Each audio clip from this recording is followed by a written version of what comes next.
Okay.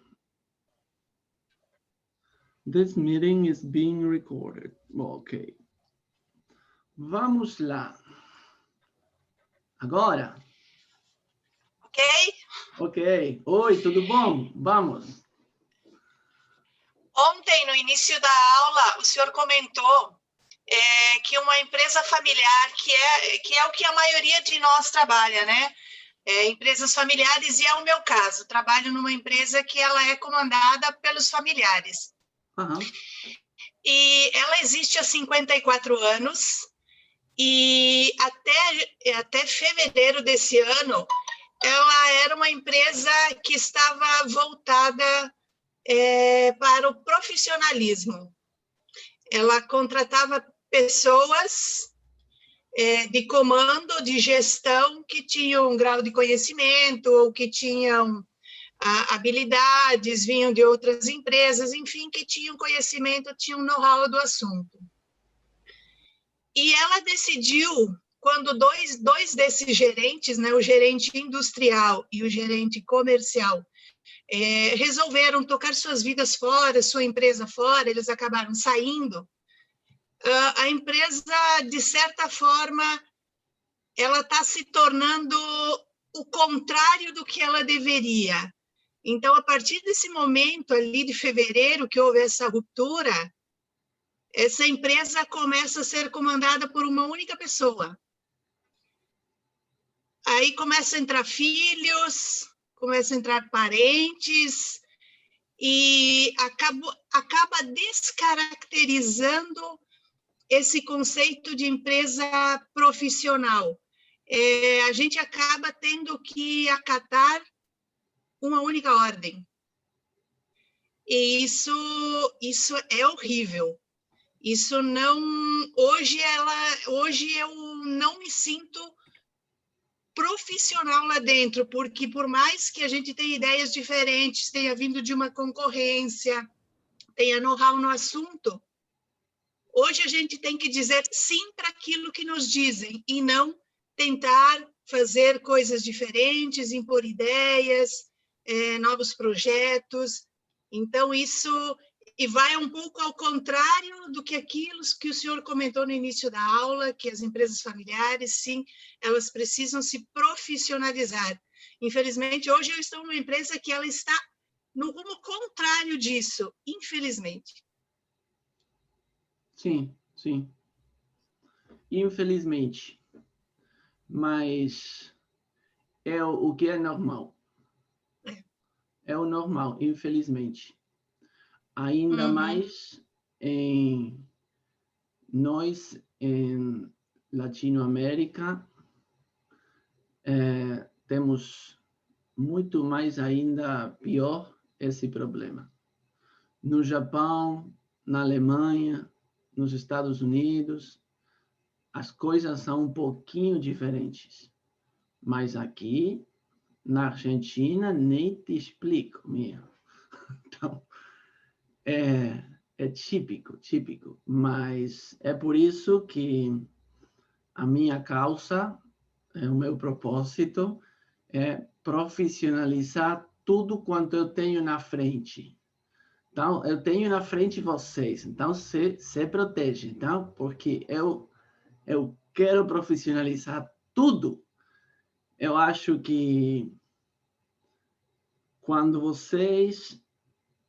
as empresas não são profissionais, perdem muito dinheiro, perdem muito tempo, muita energia, e a vida é uma só, né? Então, para que fazer uma coisa muitas vezes? Para que inventar a roda muitas vezes? Tem muita ferramenta. Ontem eu deixei, você lembra da consultora Bain?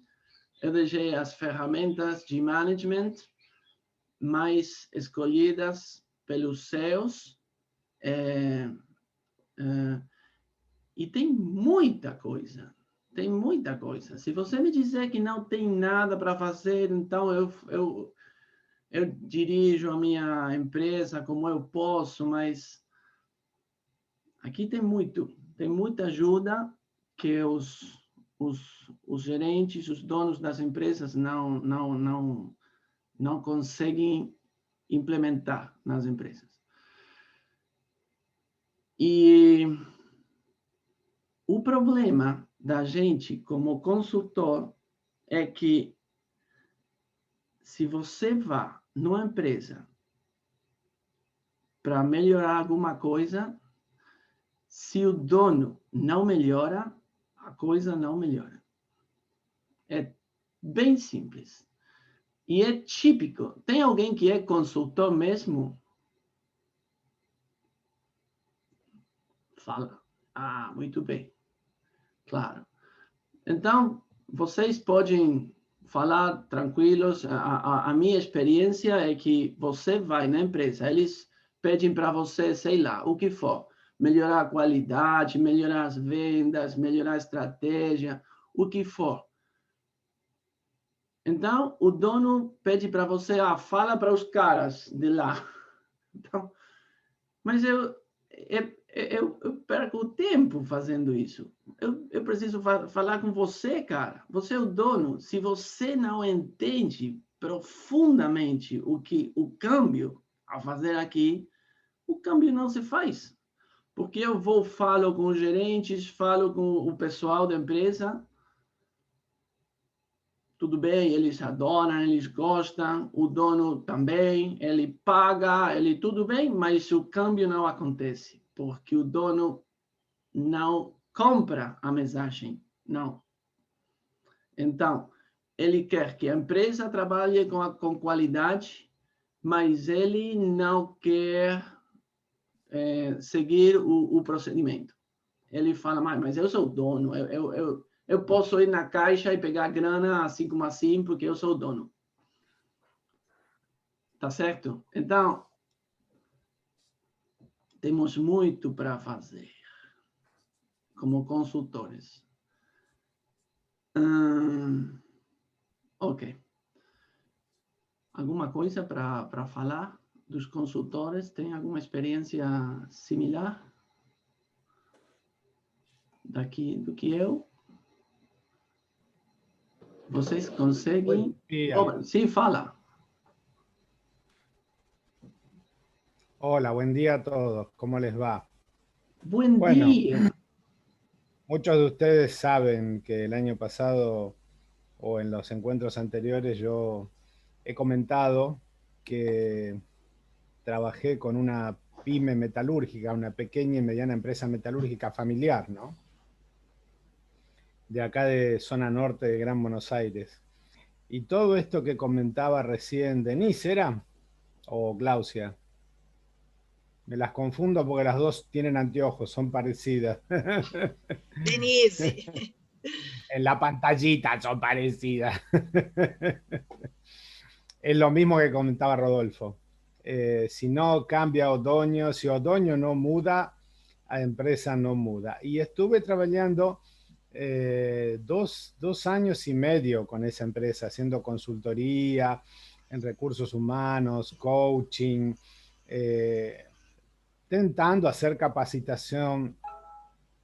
Y lamentablemente, Otoño, cada vez que yo estaba haciendo coaching con una persona, sea un operario, un supervisor, un gerente, cualquier cosa, pasaba por oficina así, que tenía o vidrio, estaba toda vista, ¿no? Y me miraba con cara de diciéndome, ¿qué está haciendo você? ¿Cómo perde o tiempo?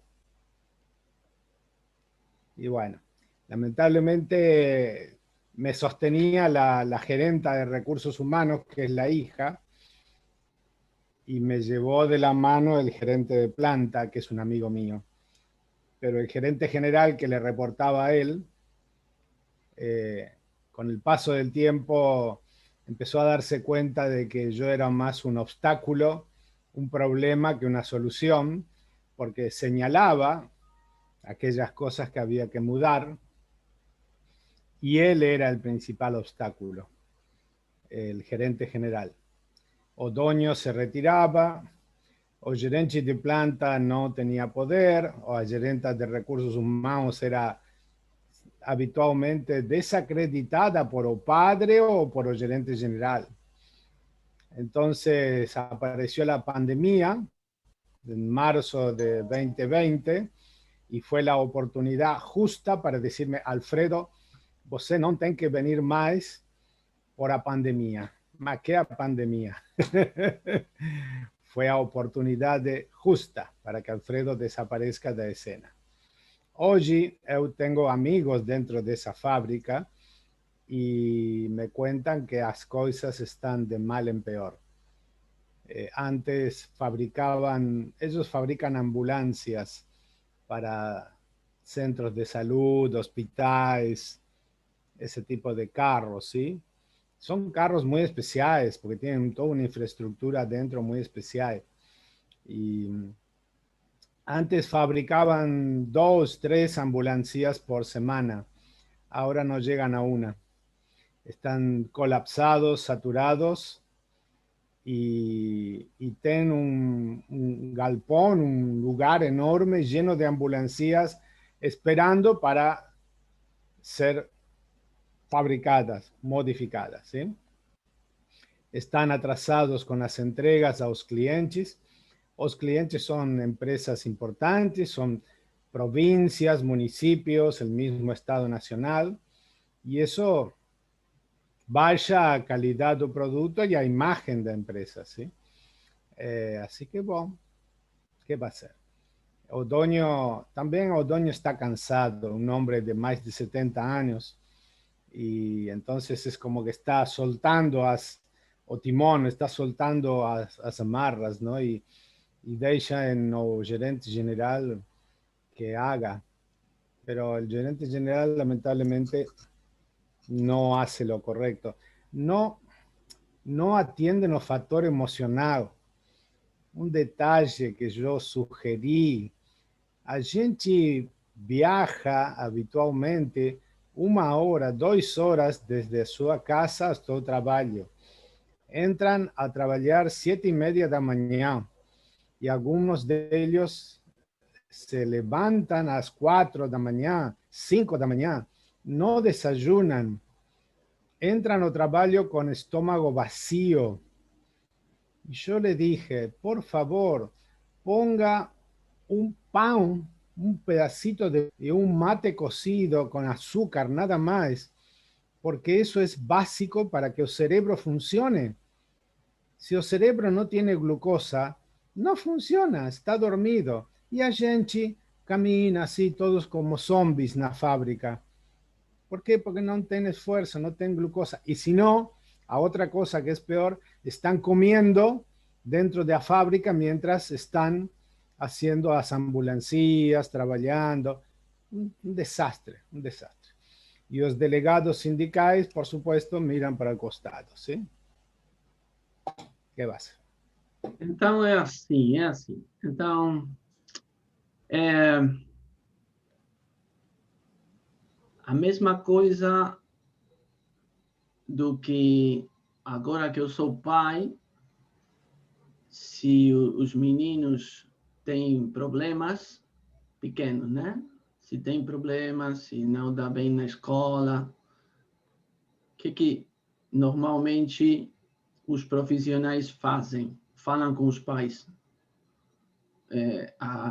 O negócio aí está acontecendo alguma coisa com os pais, não com os meninos. Então, o menino são o reflexo do que acontece com os pais.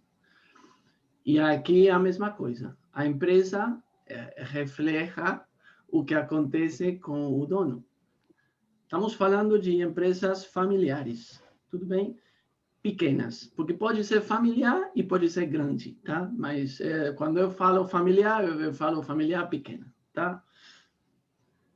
Ok, então, ontem nós tínhamos que pensar crenças de alguém, que qualquer um. Então, eu gostaria que vocês falarem rapidinho das crenças que pensaram, e assim como, sei lá, a Sônia fala das suas crenças que ela achou, que ela encontrou, todo o resto pensa. Eu tenho isso ou não tenho isso? Tá bom? Então, vamos ver.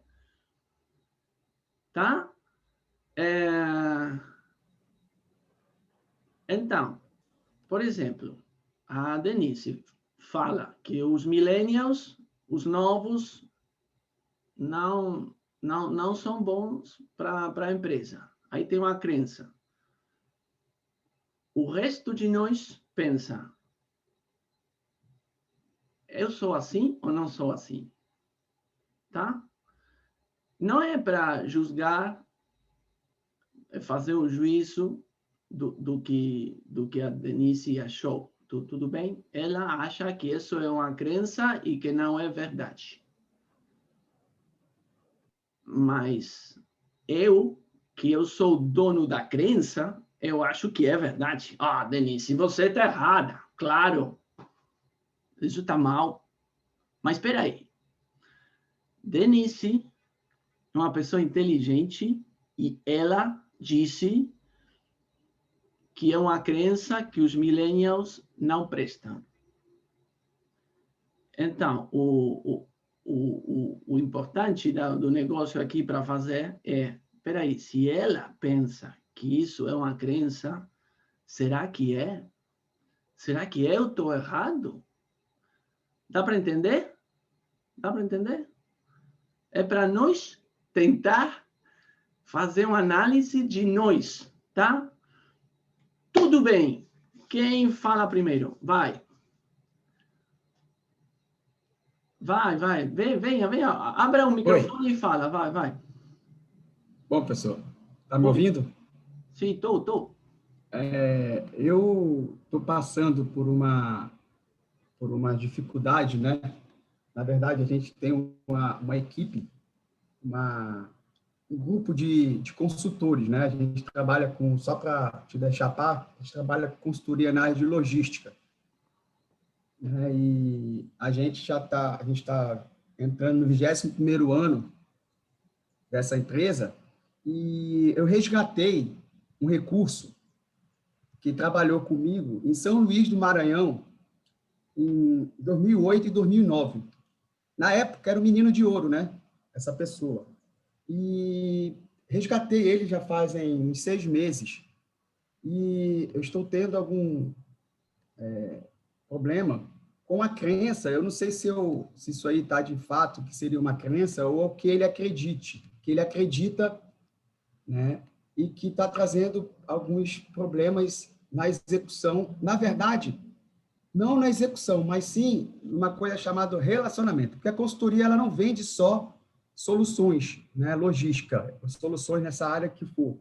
A gente vende relacionamento. Então, assim, o ser humano tem que ser 50% técnico, o profissional tem que ser 50% técnico e 50% inteligência emocional, relacionamento, né? Pessoal. E tem algumas crenças que esse rapaz, após ter vindo, né, algumas coisas que a gente repara, e ele mesmo diz isso, é o egocentrismo dele, né? Acreditar fielmente que ele é o único profissional A de um grupo de consultores que já vem, em média, de 10 anos junto. Ele voltou agora, né? Ele era analista em 2007, 2008, e esse egocentrismo dele, né? Não só dentro do grupo, mas também nos clientes, né? Que fielmente ele é o único profissional lá do nosso grupo. E para ele demonstrar isso, ele tem uma certa arrogância, né? Por quê? Essa arrogância dele traz um fator muito ruim na hora que ele vai tecnicamente explicar algo. Porém, ele é muito bom tecnicamente. Ele é um cara que ele já vai beirando os 38 anos e ele, profissionalmente, ele nunca foi muito longe, só que tecnicamente ele é muito bom. Né? Inclusive, a gente tem uma profissional dentro da empresa que eu contratei que ajuda a gente a fazer o desenvolvimento profissional pessoal do grupo, e a gente troca uma ideia e tal, e ela perguntou para mim, porra, será que ele é muito... Lista aí tudo que ele é bom tecnicamente. Cara, eu não parei. Várias coisas. Só que, né, aí tem uma outra coisa, que além do egocentrismo e dessa arrogância de como ele explana tecnicamente as coisas, ele também tem um ar de deboche. né, que é tipo numa discussão, numa negociação, ele tem um ar de deboche. Então, assim, são algumas crenças que ele talvez não enxergue. Isso que tu estás falando aí, eu ontem à noite, fazendo esse trabalho, eu refleti em mim, falei, pô, será que eu tenho um pouco desse egocentrismo? Será que eu tenho um pouco dessa arrogância? Será que eu tenho um pouco desse deboche? Né? Algumas vezes, talvez, nós sejamos egocêntricos numa discussão, por isso que a gente estuda várias técnicas de negociação, de relacionamento, de inteligência emocional, arrogância e deboche. Então, assim, essas aí são algumas crenças que a personalidade dele, ele acredita nisso, né? E eu não sei se ele enxerga isso como essas três. Para ele é uma crença, para ele não é isso, mas isso fez eu refletir, fazer uma autoanálise. Então, pegando o gancho que tu falaste, entendeu? É mais ou menos isso aí que eu queria expor. Eu não sei se isso aí faz sentido do que a gente está discutindo aqui, entendeu? Então, eu acho que a crença aí é, se ele é arrogante, a crença é, eu sou melhor do que vocês. É assim? São os três pontos, né? Que é o egocentrismo, que é eu sou A, né? A arrogância na hora de explanar aquilo ali, tecnicamente, passar para o... Porque o projeto é feito em quatro mãos dentro do cliente. Então, se você não tiver um relacionamento ali, a forma que você passa, até mesmo para a diretoria que tu estás falando anteriormente, passa um ar de, pô, há 20 anos...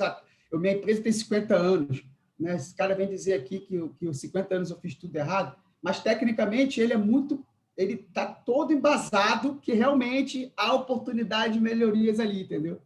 A gente está fazendo um trabalho com ele com relação a isso, né? E a arrogância é a forma de que ele fala, é o deboche também, é a risada no canto da boca, né? Então isso é uma crença, não sei, isso é uma crença dele, é o que ele acredita que não esteja errado.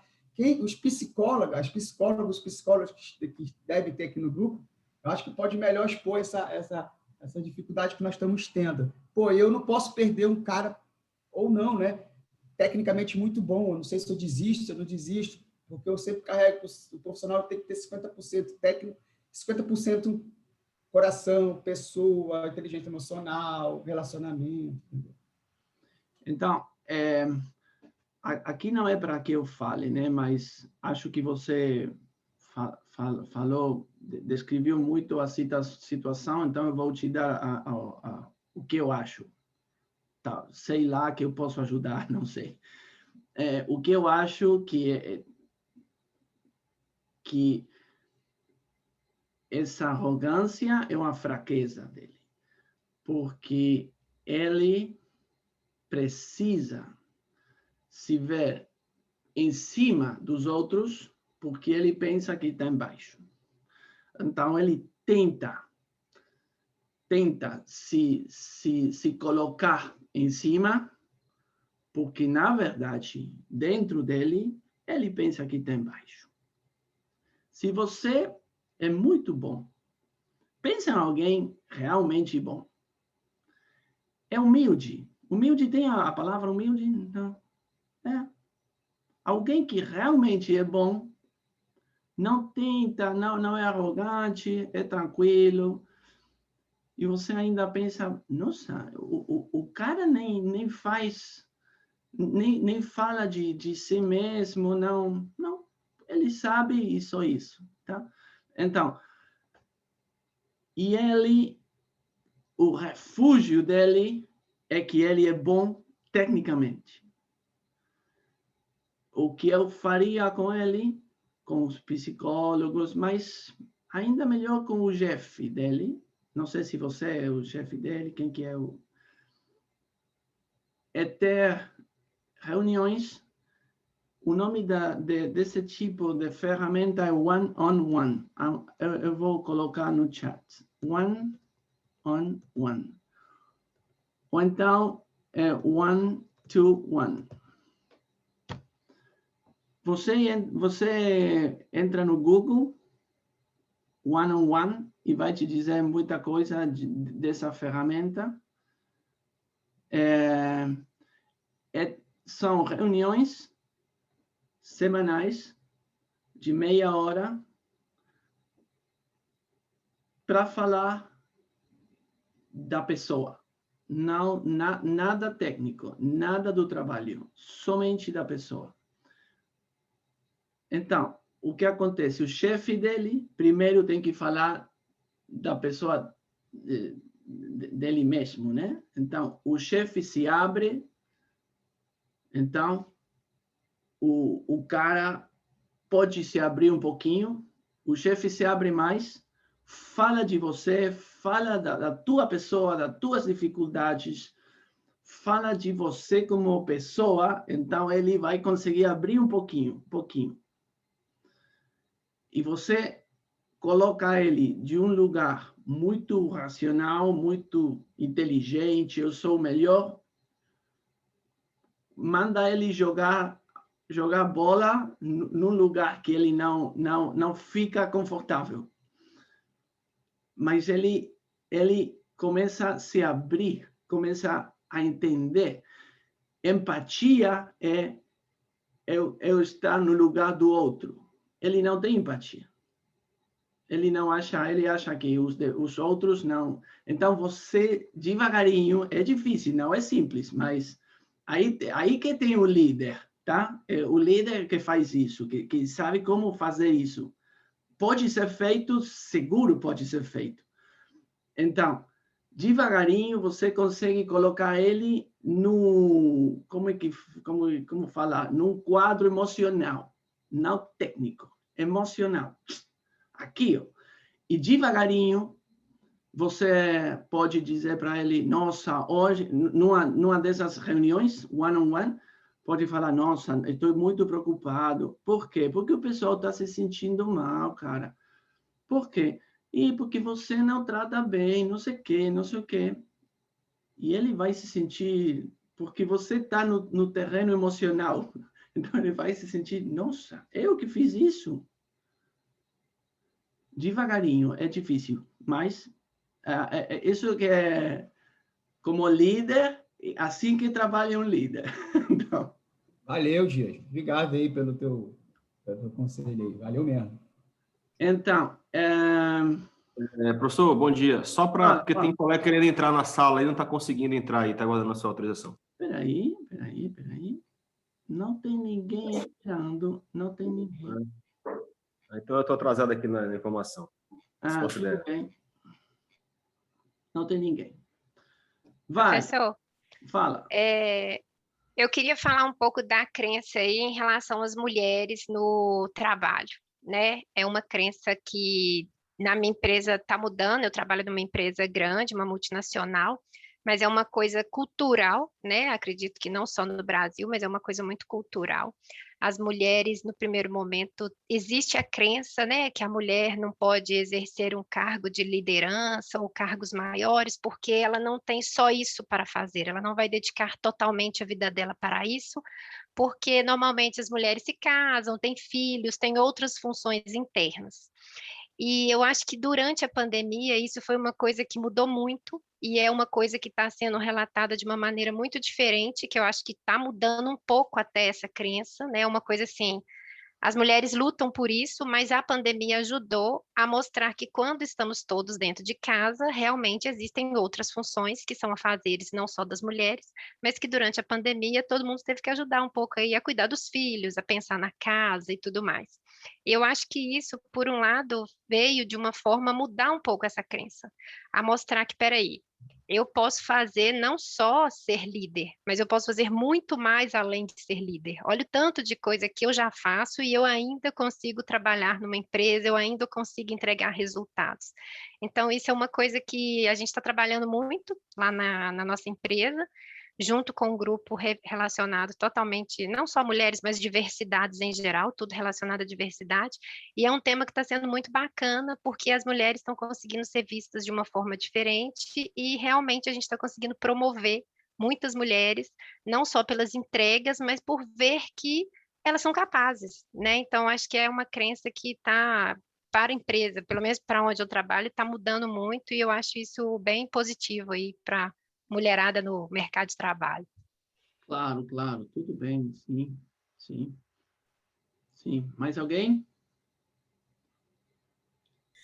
Não, assim, eu acho que também, assim, nessa contrapartida que a Marcela falou, né, a gente também tem um lado avesso, né, Marcela, porque, assim, é uma das crenças que eu tenho e que eu preciso trabalhar, que é a dificuldade de entregar o trabalho para outra pessoa, né, então esse fato da gente ser mãe, ser dona de casa, ser profissional e ter que entregar resultado, a gente acaba tomando para si muitas funções, e isso acaba Não delega, sobrecarregando. né? Você fala assim. Não delega. Então, Uhum. a minha crença, tanto que eu coloquei no trabalho, é exatamente essa: a dificuldade de delegar a função e achar que tudo tem que passar por mim, entendeu? Uhum. Então, eu acho que isso é uma crença limitante, porque acaba que a minha empresa ela não funciona se eu não estiver aqui, por causa da minha crença. Né? A Isso, se partir você do tira momento. férias, por exemplo, é um caos, né? Porque, querendo ou não, não tem ninguém para quem você delegou, né? Exato. Então, essa, para mim, é a maior crença limitante que eu tenho. Eu não sou consultora, eu estou entrando agora nesse mundo, eu trabalho na área da saúde, eu tenho uma clínica, tenho uma escola, né? Então, assim, eu estou entrando agora nessa parte de gestão e, a princípio, eu estou me autoanalisando, né? Analisando a Uhum. minha empresa, o meu trabalho, essas coisas assim. Eu passei por isso um tempo atrás, Larissa, que eu mudei de área. E eu tinha muito isso, porque na área que eu trabalhava já tinha 10 anos, eu dominava tudo, já era líder da área, e eu tinha essa sensação que as coisas deveriam simplesmente. Se eu não, eu vou fazer mais, eu vou fazer melhor do que você, resumidamente. Você vai me entregar, mas eu sempre vou poder fazer alguma coisa melhor do que você. E no trabalho de liderança que a gente fez, eu fui convidada para ir para uma outra área, basicamente contrária da que eu estava, e o meu líder virou para mim e falou assim: você precisa mudar. O quê? Você não é melhor em tudo que você faz. Basicamente isso. E a empresa não vai viver sem você. Se amanhã você morre, a empresa vai continuar. Então, você tem duas chances. Ele basicamente, tipo, me jogou um balde de água fria.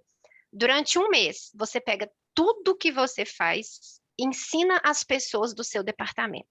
Se a pessoa vai aprender, se ela vai fazer, não interessa, ela tem que entregar. Pode ser que ela entregue melhor do que você, pode ser que ela entregue pior, mas é a entrega dela. Depois você vai trabalhar com essas pessoas. Eu passei por isso durante um mês, foi penoso para mim, porque à medida que eu entregava para as pessoas, eu sempre olhava e falava assim: nossa, eu podia estar fazendo melhor.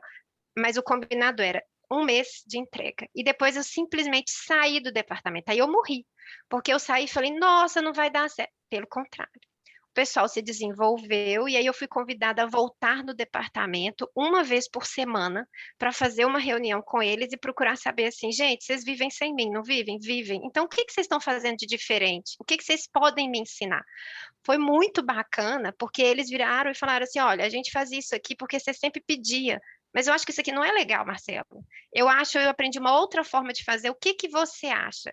Então, foi um projeto bacana que eu acho que talvez você pode fazer, mas é literalmente um balde de água fria, mas as É pessoas doloroso. aprendem. Mas você acaba tirando a sua caixinha, você esvazia a sua caixa e você recebe um espaço para aprender coisa nova. É a Enquanto a troca, sua né? caixa está lotada, você não aprende nada, porque você só fica ali delegando, você fica com medo de delegar as coisas. Então, para mim, foi um aprendizado muito bacana, mas foi na marra. Vamos embora. O professor Glauber está tentando retornar aí, para aceitar ele.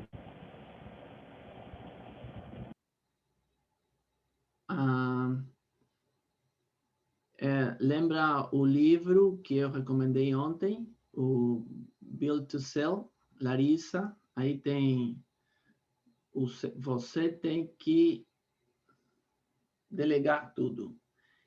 Esse é o seu objetivo. Eu tive um professor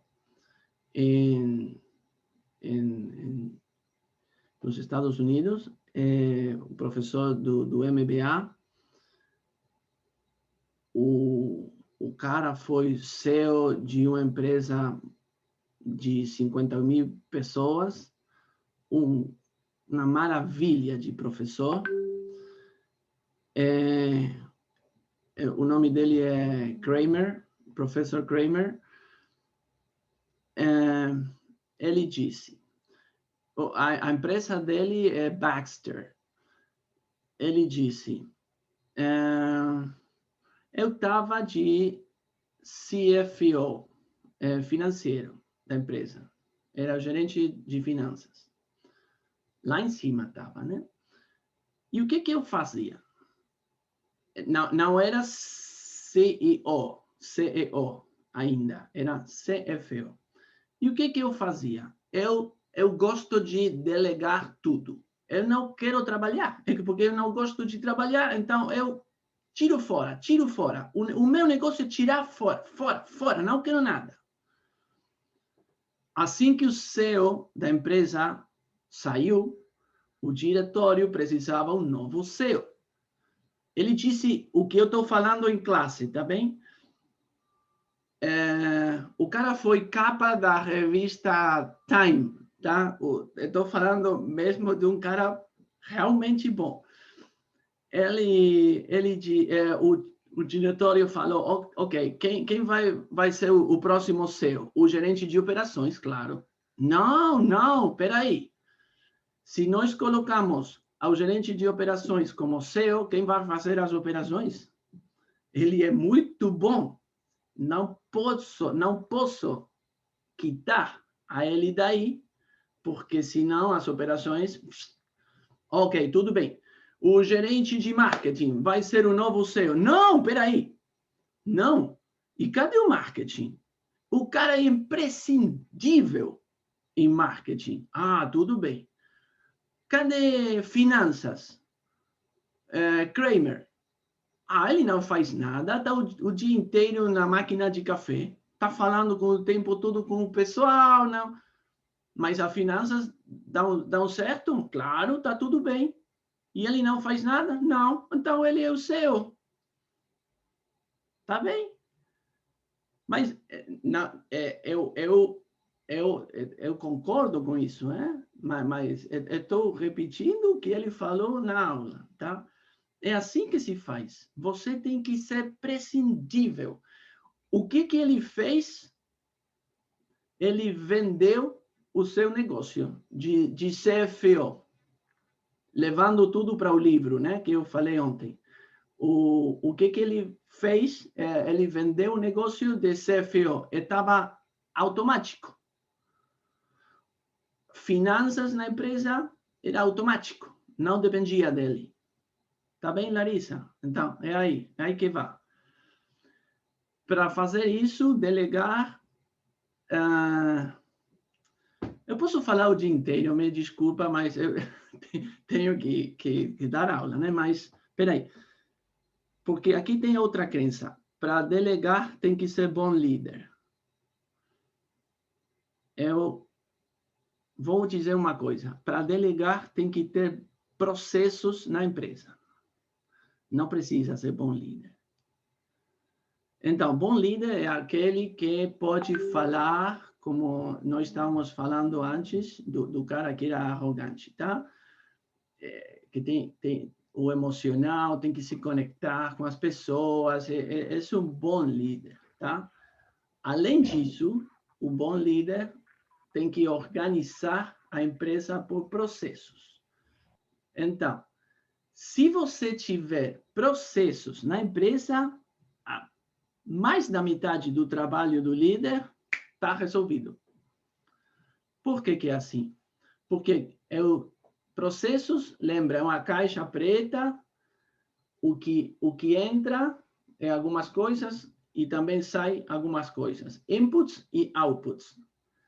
O que acontece dentro da caixa? Não sei. É o problema do dono do processo. E aí, que está? Porque você, Larissa, você disse, o processo de, sei lá, de o que for, de recebimento de mercadoria.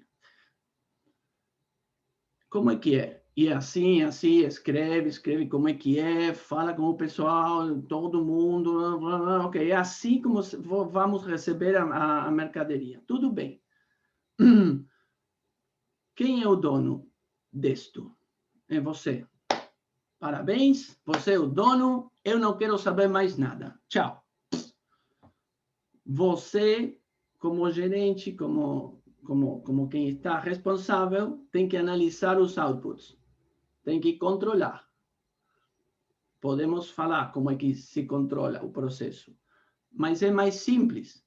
um carro é um processo. E como você controla? Aqui tem o controle. Tem a luz vermelha, tem uma luz verde, tem... Tá certo? Painel. Oi?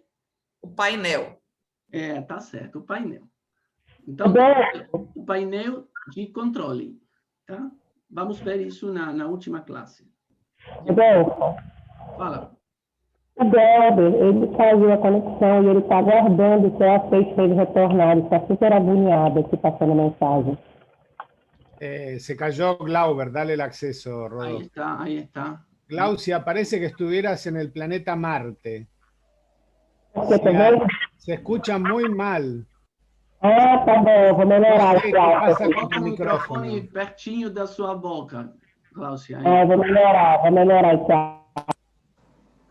Viu, Rodolfo? É aquela história. Você tem que entender o processo para poder organizar ele. Você não vai executar, mas você tem que entender para poder organizar, né? Então, tem que entender todo o processo da empresa para poder direcionar as funções. Sim. Ou então pode contratar alguém para que faça isso por você. Professor, uma pergunta. E quando o processo é milenar? É o tradicional? Falo, tá me ouvindo? Não tô. Quem está falando? Peraí. Daniel. Ah, o Daniel. Não, quando o processo é milenar, estou falando isso por causa que eu, particularmente, alguns colegas, somos do setor público, então esse processo, tanto da crença, como o Gabo falou lá, da pessoa, né, como da crença, como da centralização, desculpa, não sei se eu entendi certo, né, a Marcela até comentou ainda agora e tal, eu entendo como centralização, tem que passar por mim, tem que passar para poder fazer melhor. Eu entendo que seria assim. Mas dentro da administração pública, a gente tem que fazer uma diferenciação desse processo. Por mais que você tenha que evoluir ele, tem que atualizar, vamos colocar assim, esse processo da centralização do chefe, não do líder, do chefe, do público, ele é muito comum. Então, assim, o que o senhor está falando assim, eu tento filtrar da melhor maneira possível para tentar mudar essa dinâmica da centralização e da crença e começar a desmistificar para trabalhar mais a gestão da liderança, né? Então, dentro do setor público é mais difícil um pouquinho. Eu já trabalhei em empresa privada, né? Eu sei que também é muito difícil, mas no setor público a garantia do concurso, da efetivação do cargo, ele é mais complicado, entendeu? Não da produção para a sociedade. Seria mais ou menos essa ideia. Então, a gente procura sempre destrinchar o que você está falando, assim, porque tem alunos também aqui do setor público. Então, a gente fala muito empresa, e a gente entende o setor público como uma empresa e o cliente a sociedade. É só para ficar mais claro aí também para a sua classe. O setor público é uma outra coisa diferente. Não. Eu trabalhei no setor público 2 anos, não resisti. É diferente, infelizmente. Tem outra forma de outra coisa. Não é assim como é. Porque ganha dinheiro de graça, porque todos nós estamos pagando e não temos outra coisa para fazer só que pagar os impostos. Então, eles trabalham bem, eles trabalham mal, mesmo assim nós temos que pagar. Então não tem a recompensa. Se a Larissa trabalha mal, ela não ganha dinheiro. Então aí está difícil, né? Mas o setor público é outra coisa para... Eu não sou especialista em setor público, mas tem outro tipo de consultor para trabalhar com ele. As ferramentas que a gente está vendo no setor público tem que adaptar muita coisa.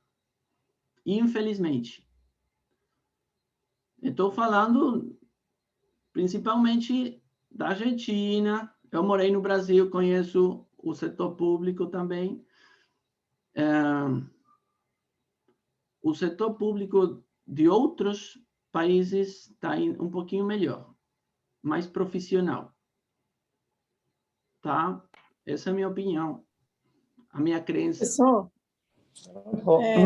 eu queria falar só sobre o setor. Quando falo sobre o setor público, eu gosto muito de falar, porque eu tenho uma experiência grande que eu comecei minha vida profissional no setor privado, trabalhando no que eu gostava. Eu sou engenheira e sempre trabalhei no que eu gosto, porque meu foco é esse, trabalhar no que eu gosto. E então eu achei que o setor privado não estava me atendendo dentro das minhas necessidades. E eu tive a sorte, eu acho que foi sorte na minha vida, de conseguir entrar para o setor público e ter assim uma alavanca profissional muito grande. Eu comecei nos Correios, eu sou engenheira, entrei para o departamento de engenharia dos Correios, e foi o primeiro momento profissional em que eu me senti totalmente à vontade para crescer profissionalmente.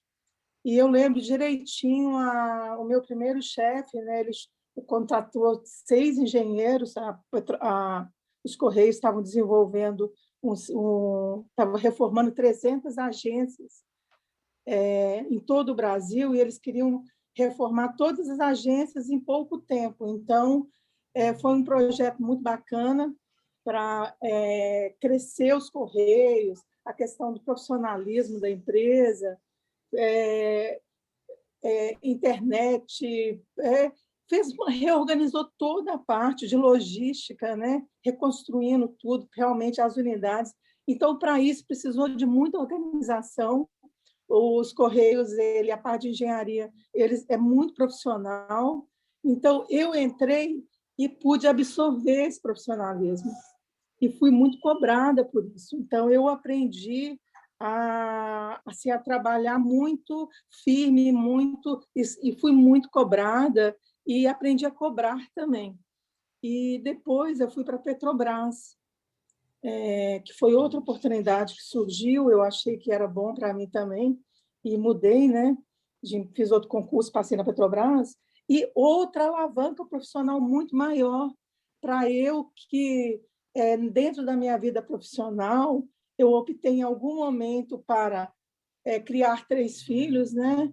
Eu estava trabalhando na atividade privada, achei que para eu criar filhos não estava dando conta, não cabia, não batia, eu tive que largar a empresa que eu amava e falei, agora eu vou criar filhos. Não combinava trabalhar e ter filhos, que era um objetivo meu também, eu queria ter filhos. Então, assim, eu acho que a gente fala muito mal do serviço público e muitas vezes a gente conhece pouco o serviço público, entendeu? Eu tenho amigos no serviço público, não só na Petrobras, na Receita Federal, e eu acho assim que as pessoas trabalham muito. A gente trabalha muito no serviço privado. Se tem problemas, eu acho que tem problemas do ponto de vista estrutural dos países. A Argentina tem problema, o Brasil tem problemas estruturais, né? Hoje a gente está matando índios, então, assim, um país que mata as pessoas originárias do seu país, ela tem problemas, o país tem problemas. Então, a gente falar que o problema é o serviço público, não é. São as pessoas do país como um todo. O setor privado tem problema, o setor público tem problema, as pessoas têm problema, os índios têm problema, o governo tem problema, o Congresso tem problema e as pessoas têm problema. Eu acho que a gente é adulto. Hoje eu tenho 58 anos, vivi muito, fiz essa caminhada, e eu acho que as pessoas têm que trazer para si o problema. Não é reclamar do problema, aonde eu posso ajudar, entendeu? Você pode identificar o problema e ajudar a resolver. Na minha visão, dentro assim, sem ficar em picuinha, entendeu? O serviço público, então privatiza tudo. Não pode. Hoje, na pandemia, a gente está vendo isso.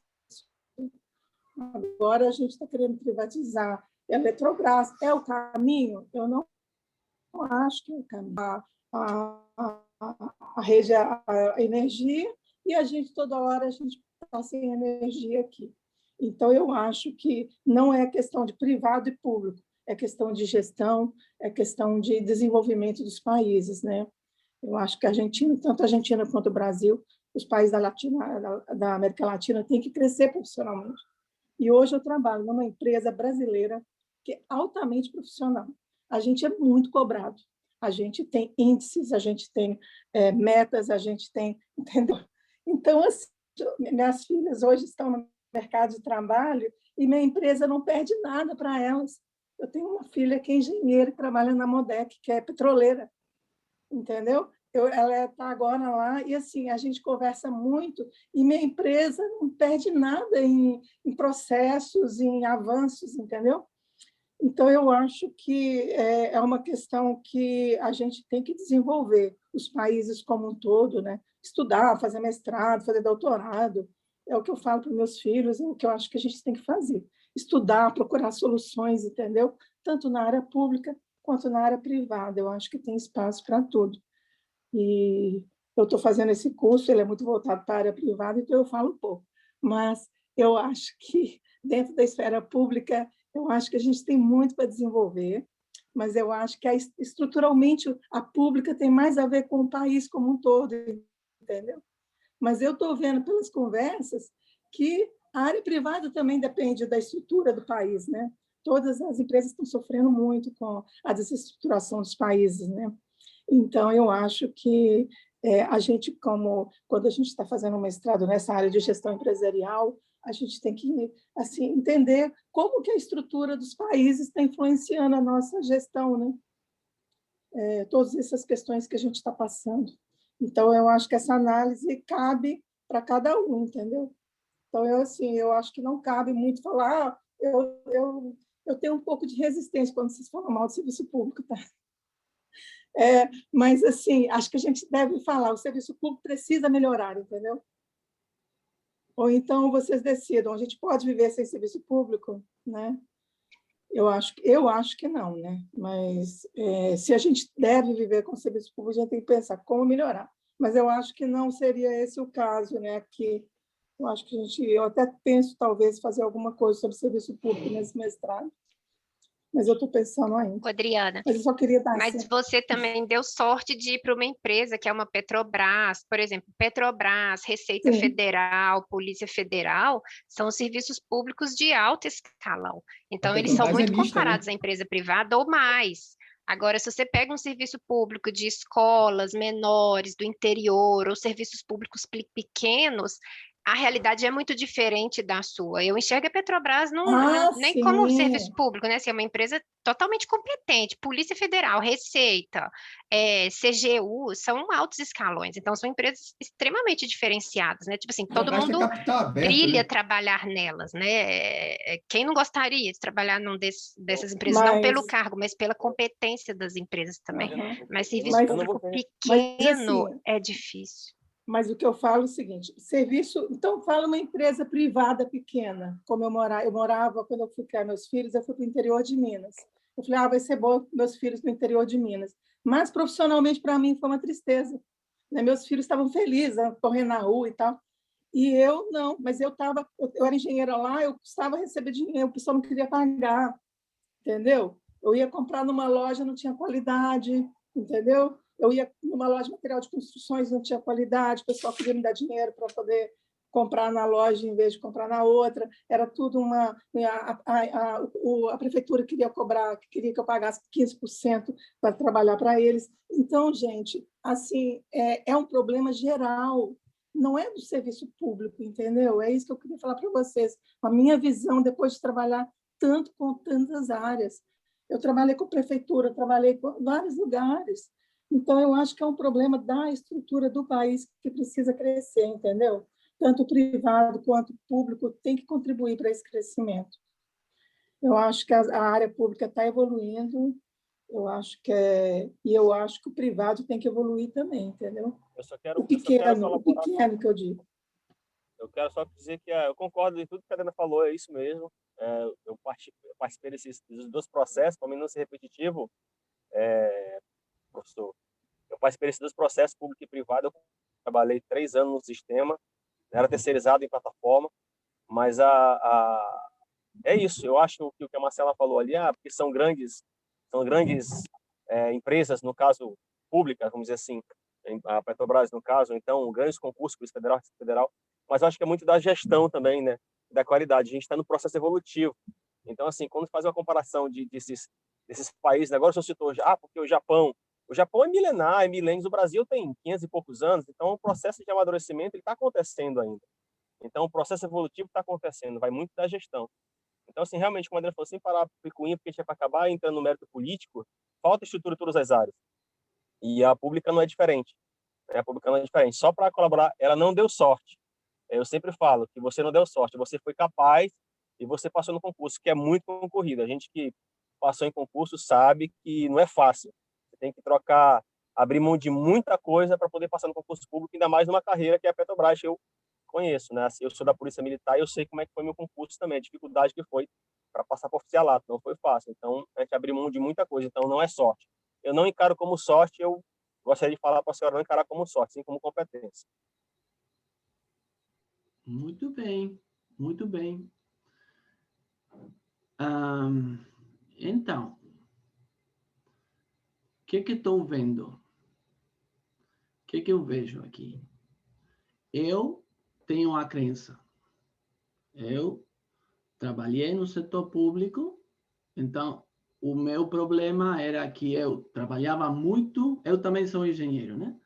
Trabalhava muito, fazia coisas maravilhosas, depois trocavam o governador, o sei lá, e tudo que eu tinha feito vai embora, tá? Tem que começar de novo. Então, a minha crença é que trabalhar no setor público é muito frustrante. Eu estava muito zangado, não conseguia fazer nada que depois alguém via de novo, pum, vai embora. E a crença de alguns de vocês é que não é assim. Então, tudo bem. Isso é exatamente o que eu estou querendo de nós fazerem, tá? Que o que acontece? Que as pessoas não vemos a realidade do que acontece. Nós vemos a nossa interpretação da realidade. Tem, sei lá, Flamengo, Fluminense, tá? Ganha Flamengo. O Fluminense fica, oh, não, tá muito triste. O Flamengo, tá muito contente. Espera aí. Tem o mesmo fato e a metade do Rio tá triste e a outra metade tá contente. Então, o mesmo fato faz o pessoal ficar contente e ficar triste. Então, o que está acontecendo? As pessoas vemos a nossa interpretação da realidade, não vemos a realidade. Então, para mim, o setor público é uma coisa, para você é uma outra coisa. E tudo bem, isso que é bom. Nós agora, na aula, vamos ver, tem um livro que são os 6 sombreros para pensar, que é exatamente isso. O rico do negócio, o que é bom, é eu falar do que eu acho, você falar do que você acha, você falar do que eu acho, do que você acha, e todos juntos, respeitando o ponto de vista de nós, conseguir uma decisão melhor, tá? Se eu sou arrogante e eu penso que você não presta, aí temos um problema. E como eu disse ontem, eu não quero que você deixe a sua crença. Você tem a sua crença. Se você quer deixar, ainda melhor, mas não precisa. O que você precisa é colocar a sua crença em cima da mesa no momento de tomar uma decisão. Então, a minha crença é que o setor público Não é que é mal, é que para mim era frustrante trabalhar no setor público, essa é a minha crença. Eu sei que eu penso isso, então tudo bem, eu posso mudar isso, poderia, mas ao menos eu coloco isso em cima da mesa antes de tomar uma decisão. Eu sei que eu sou assim, então eu preciso escutar o que a Adriana tem para falar, porque, peraí, talvez eu esteja errado.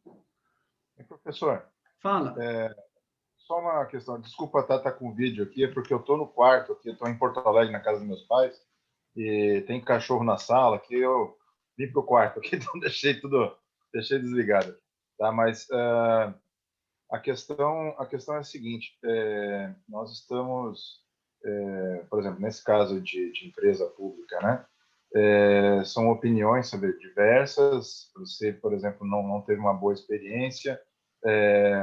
Daniel e quem mesmo? E a Adriana tiveram uma experiência, defendem já um pouco mais, mas talvez pelo fato de ser assim, setores diferentes, né? O Daniel, segurança pública, a Adriana trabalha em economia mista, no caso, na Petrobras. Eu acredito que o senhor trabalhou no executivo, né? Pelo que me falou, né? Que falou ali. Então, assim, mas a gente tá vendo opiniões de quem estava de dentro, vendo talvez uma dificuldade na empresa, mas assim, e o que pensa o cliente, por exemplo? Porque assim, ó, por exemplo, eu trabalho na minha empresa, uma empresa, quer dizer, a empresa que eu trabalho tem 150 funcionários, tá? Eu sou da área comercial. E assim, eu dentro da empresa,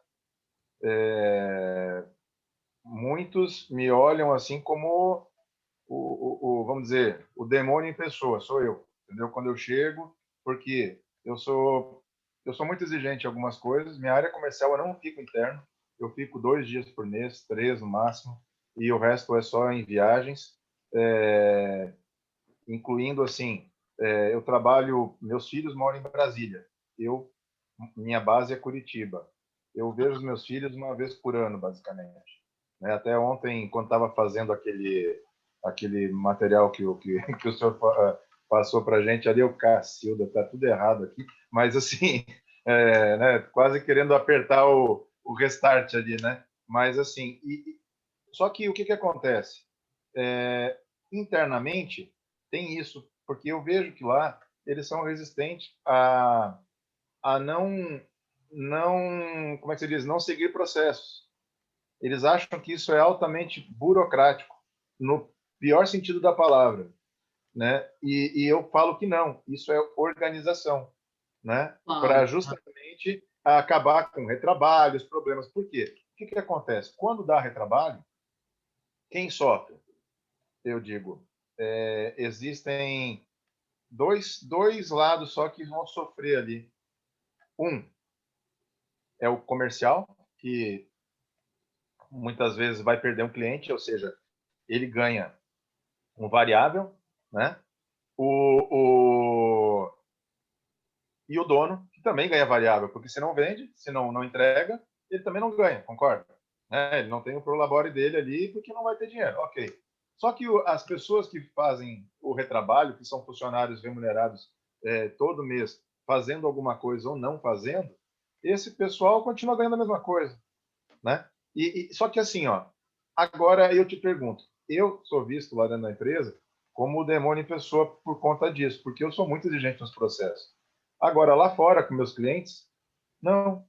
Eu tenho 85% dos clientes da empresa são clientes que eu abri e hoje é o que basicamente sustenta a grande parte desses cargos que estão ali, por exemplo, hoje, porque eu estou vendendo, entende? E assim,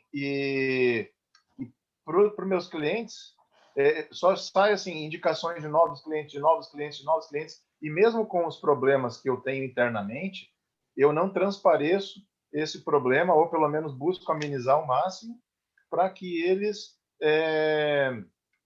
para que o cliente realmente não perceba a tamanha desorganização que é dentro da empresa, sabe? Então, é muito complicado. Então, você estava vendo, às vezes, a questão, voltando ao serviço público ali, o que nós achamos das empresas, quem trabalha nela, é uma coisa, mas quem está de fora, por exemplo, minha opinião, né, a respeito da Petrobras, que ela é um órgão sensacional, uma empresa maravilhosa de economia mista, né? A Secretaria de Segurança Pública, elas, no caso ali do Daniel, é uma empresa séria também, né? Que tem realmente uma função fantástica dentro da organização. Agora, eu vejo assim, empresas como os Correios, uma empresa desatualizada, uma empresa que abriu espaços para concorrência, como o Mercado Livre, como uma FedEx, como uma outra empresa nesse segmento, e outras que estão entrando agora no mercado aí, e por conta de falta de investimento na coisa certa. Ela realmente ficou, vamos dizer, uma empresa desatualizada, uma empresa que gastou naquilo que não deveria e deixou um espaço absurdo para outras. E hoje, se ela não for muito rapidamente, eu acho que virar um capital aberto ou alguma coisa no sentido de ser realmente vendida, é bem provável que o governo daqui a uns dias realmente não vai ter mais essa empresa vamos dizer assim, no seu portfólio de empresas, porque ela vai fechar por conta de incompetência mesmo, né? Não dos funcionários. Não, nossa, caramba! Olha o lucro do último ano dos Correios. Agora, sim, ela está fechando porque é um interesse internacional na compra dos Correios, né? Que tem uma mega estrutura nacional, né? A estrutura dos Correios a logística dos Correios é sensacional. A logística dos Correios é exemplo. A logística do Correio é exemplo no mundo. Eu não admito. Altamente profissional. Altamente profissional. E outra coisa, com a deficiência física e tecnológica que ela tem, né? E ela, assim, cara, para você falar da logística do Correio, tem que conhecer muito, muito a fundo mesmo, entendeu? Então, assim, é inadmissível falar do muito serviço impressionante. do Correio, entendeu? Eu fiquei impressionada quando eu trabalhei nos Correios, eu fiquei muito impressionada. Glauber, estou falando de ineficiência na questão resultado. comercial. Olha o que o Correio tem hoje, cara, ele deixou... Opa. Gente, mas é uma questão do governo. O governo resolveu não investir é uma questão, tem 5 anos que não investe. É uma decisão. É uma opinião de quem está de fora. Não tem investimento tecnológico, não tem investimento uma decisão, em gente, foi tomada uma decisão. Treinamento. Isso, é no decisão Brasil. do governo federal não investir, pô. Foi uma decisão. É uma questão de querer vender os Correios, mesmo dando esse lucro absurdo. Agora, eu acho que assim, viu? Não vão conseguir atender as cidades que o Correio atende, levar lá no interior do Amazonas, no interior da Bahia, do Maranhão, jamais. No interior de Minas. Eles não vão atender. Adriana. Eles não vão atender. Eles não vão atender. Não vão atender. Adriana, eu estou rezando para que privatize, para a gente ver o que realmente é o Correio. É muito sofrimento, Glauber, é muito sofrimento que vai levar. Eu vi minha mãe. Mas é para isso, para dar valor, só perde quando dá valor. Só dá valor.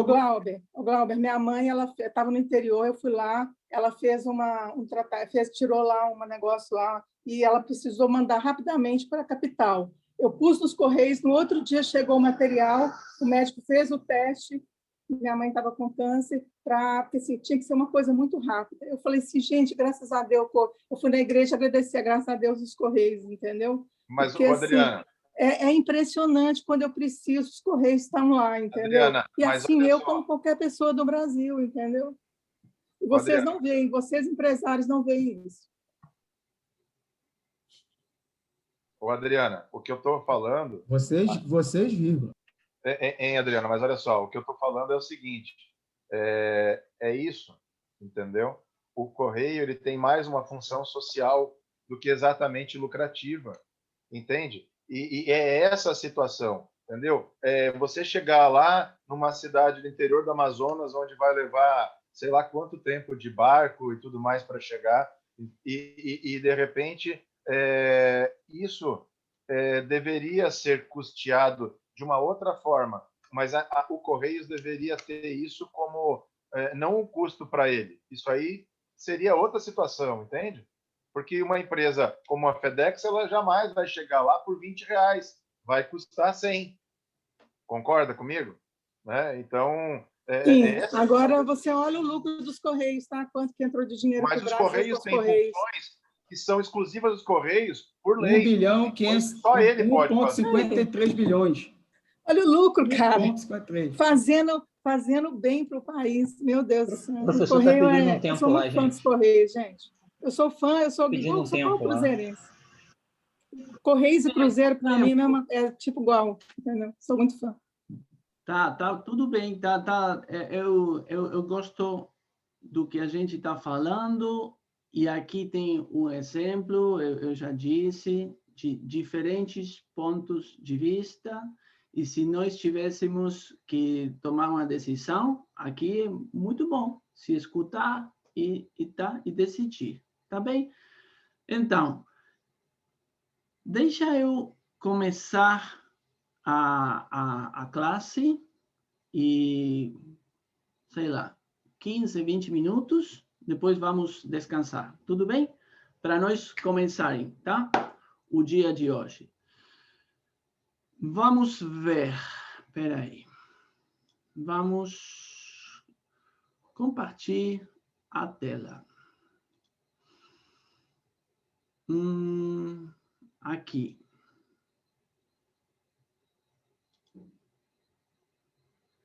Aí tem. Então, dá para ver? Tudo bem? Tá. Então, eu não quero parar o que a gente via falando, eu só gostaria, porque tem muita coisa que a gente vai ver logo. Então, gostaria de colocar pausa no debate, ver muita coisa e depois continuarem. Tudo bem, Adriana? Muito bom. Cristiano também. Cristiano trouxe uma coisa fundamental para mim, o cliente. Nós estamos para servir ao cliente. Ele é comercial. Ele sabe muito. Tá ouvindo, Cristiano? Tá ouvindo, não? Estou sim. Tá sim. Então, você trouxe o cliente. Você é comercial, você está aí na frente do cliente. Nós temos muito para aprender de você. Então, vamos lá. Dia 2, parte A. O que eu vou fazer? Vou parar a gravação, vou começar de novo. Espera aí. Senão fica muito grande o arquivo. Espera aí.